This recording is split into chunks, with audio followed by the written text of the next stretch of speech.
பொங்கல் பரிசா அரசு வழங்கக்கூடிய ரூபாய் 3000 இந்த ரேஷன் கார்டு வச்சிருந்தீங்க அப்படின்னா உங்களுக்கு கிடைக்காது. அது ஏன் தெரியுமா அப்படின்றத இந்த வீடியோல பார்க்கலாம். நம்ம சேனலுக்கு இப்பதான் ஃபர்ஸ்ட் டைம் பாத்தீங்கன்னா கீழே இருக்க ரெட் கலர் பட்டனை பிரஸ் பண்ணி சப்ஸ்கிரைப் பண்ணிக்கோங்க. பொங்கல் தொகுப்புடன் ரூபாய் 3000 வழங்கப்படும் என தமிழக அரசு அறிவித்துள்ளது. இது ஒரு சில ரேஷன் கார்டு வைத்திருப்பவர்களுக்கு கண்டிப்பாக வழங்கப்படாது.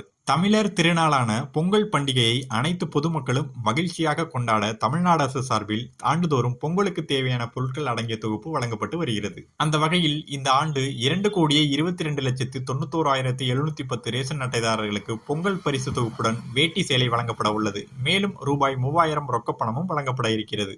பொங்கல் பரிசு தொகுப்பை பொறுத்தவரை தகுதியுள்ள ரேஷன் அட்டைதாரர்களுக்கு மட்டும்தான் வழங்கப்பட்டு வருகின்றது. பொதுவாக அரிசி மற்றும் பிற அத்தியாவசிய பொருட்கள் பெற விருப்பமுள்ளவர்களுக்கு பச்சை நிற ரேஷன் அட்டை மூலம் பொருட்களை விநியோகிக்கின்றனர்.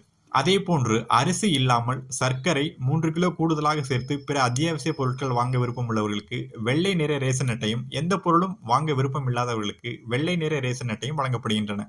இதில் சர்க்கரை ரேஷன் அட்டைதாரர்களுக்கு பொங்கல் பரிசு தொகுப்பு கிடைக்காது. ஏனென்றால் சர்க்கரை அட்டைதாரர்கள் அரிசிக்கு பதிலாக சர்க்கரை மட்டுமே வாங்குபவர்கள் என்பதால் பரிசு தொகுப்பின் முக்கிய பொருட்களான அரிசி, சர்க்கரை, கரும்பு போன்றவை அவர்களுக்கு வழங்கப்படுவதில்லை. மேலும் ரேஷனில் எந்த பொருளும் வாங்காமல் வெள்ளை நிற ரேஷன் அட்டையை அடையாள சான்றுக்காக மட்டும் வைத்திருப்பவர்களுக்கு பொங்கல் பரிசு கிடைக்காது.